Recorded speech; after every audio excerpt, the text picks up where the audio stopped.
त्या संदर्भात आम्ही सविस्तर चर्चा केली आणि भविष्यामध्ये काय करता येईल, काय मार्ग निघेल हे सुद्धा आम्ही त्यातून शोधण्याचा प्रयत्न करत आहोत. मग तो कायदेशीर मार्ग आहे का, आंदोलनाचा मार्ग आहे का, राहुल गांधी यांच्या नेतृत्वाखाली अजून काही मोठा उठाव करता येईल का, या संदर्भात आमची चर्चा झालेली आहे. सर, हिंदी में जानना चाहिए, 8 दिन का समय हो चुका है लेकिन अभी तक राज्य को मुख्यमंत्री नहीं मिले. लगातार मुख्यमंत्री चेहरे को लेकर प्रयास लगाए जा रहे हैं. देवेंद्र फडणवीस, ये आश्चर्य की बात है. भारतीय जनता पार्टी की ऐसी क्या मजबूरी है, इतनी बड़ी पार्टी, नरेंद्र मोदी जी, अमित शाह जैसे बलशाली नेता, जो अगर उनका कोई आदेश आता है तो सब मानते हैं, मानना पड़ता है, लोग उनसे डरते भी हैं.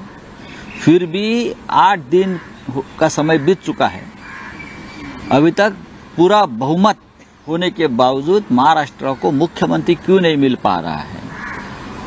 132 लगभग 140 विधायक है बीजेपी के पास, यानी लगभग बहुमत है. उनके साथी है उनके पास, किसी के पास 60 है, किसी के पास 40 है, 200 से ऊपर का बहुमत है, लेकिन महाराष्ट्र को अब तक मुख्यमंत्री नहीं है. यहाँ जो केयर टेकर मुख्यमंत्री है वो गांव में जाकर बैठे हैं. कब शपथ लेंगे, कौन मुख्यमंत्री होगा, इस बारे में किसी के पास जानकारी नहीं है. क्यों हो रहा है ये? बात ऐसी है कि जो निर्णय यहाँ आया है वो बहुत ही अनैसर्गिक निर्णय है.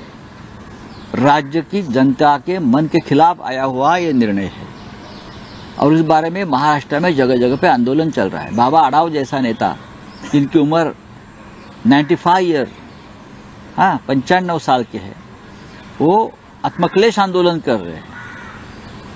हम सब उनके साथ हैं, लोग उनसे जुड़ रहे हैं, लेकिन महाराष्ट्र का मुख्यमंत्री कौन बनेगा ये अब तक का सवाल कायम है. चलिए, अडानी के मुद्दे पर संसद एक बार फिर खारिज कर दी गई है. 2 दिसंबर तक संसद खारिज कर दिया गया. लगातार विरोधक इस तरीके से सवाल उठा रहे हैं, अडानी पर हो या बाकी के जो मामले हैं उस पर हो, संभल का मामला हो, उस पर कोई सुनवाई. देखिए, संभल का विषय, अडानी का विषय इतना गंभीर है और इस विषय पर अगर हमको संसद में बोलने नहीं देते, आवाज नहीं उठाने देते, तो कहाँ का लोकतंत्र बचा है, कहाँ है parliamentary democracy. Leader of opposition और हम उनके साथ जब खड़े रहते हैं सवाल उठाने के लिए, 2 सेकंड में लोकसभा हो या राज्यसभा हो भंग की जाती है. क्यों डरते हो आप? चर्चा से, डिबेट से क्यों डरते हैं? सरकार क्यों डरती है? मोदी जी, अमित शाह जी क्यों डरते हैं? संभल पर क्यों नहीं चर्चा होती? अडानी के मुद्दे पर क्यों चर्चा नहीं होती? कौन लगता है अडानी आपका? और संभल में ये दंगे कौन स्पॉन्सर कर रहे हैं, ये जानकारी हमारे पास है. Thank you. मंत्री नको आहे की त्यांना प्रदीर्घ काळ काळजीवाहू मुख्यमंत्री म्हणून राहायचं आहे. आता संविधान, घटना वगैरे वगैरे वगैरे जे आम्ही असताना जर आमचं म्हणजे राष्ट्रपती राजवट लावली असती, एवढा वेळ झालाय म्हटलं, राष्ट्रपती राजवट ताबडतोब.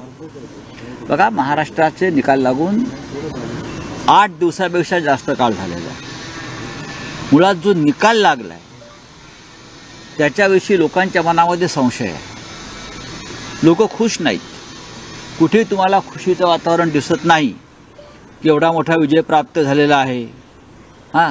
स्वतः काळजीवाहू मुख्यमंत्री नाराज होऊन त्यांच्या गावाला गेले आहेत अमावस्येच्या मुहूर्तावर. त्या अमावस्येचं काय महत्त्व आहे मला कळत नाही. त्यांच्या गावात कोणती देवी आहे आणि देवेंद्र फडणवीस हे मुख्यमंत्री होणार, मुख्यमंत्री होत आहेत.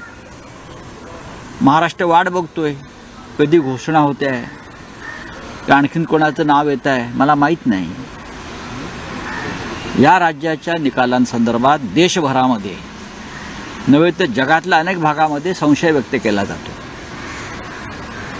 76 लाख मतं वाढली कशी?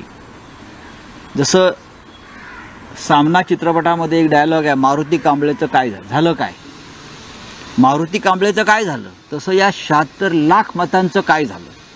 कुठून आली 76 लाख मतं? 5 वाजल्यापासून 11:30 वाजेपर्यंत. त्याच पद्धतीनं हरियाणामध्ये 14 लाख मतं वाढली होती.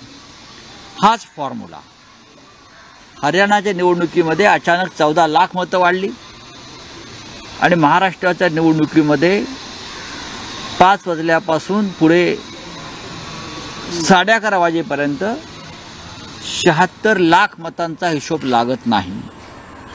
ही 76 लाख मतं जी अचानक वाढली, ही 76 लाख मतच ही जी महायुती नावाचा जो काय प्रकार आहे त्यांच्या विजयाचे शिल्पकार आहेत. लाडकी बहीण अमुक तमुक यात काय तथ्य नाही. 76 लाख मतं कुठून आली? नाना पटोले यांचा प्रश्न आहे, तो आमचाही प्रश्न आहे. रात्री 11:30 वाजेपर्यंत कुठे मतदान सुरू होतं रांगा लावून? रात्री 11:30 वाजेपर्यंत जो आकडा दिला शेवटी, कुठे होतं मतदान चालू? दाखवा, निवडणूक आयोगानं दाखवावं की या भागामध्ये मतदान सुरू होतं. कोण करत होतं मतदान रात्री 11:30 वाजता? हरियाणामध्ये 14 लाख मतं वाढली आणि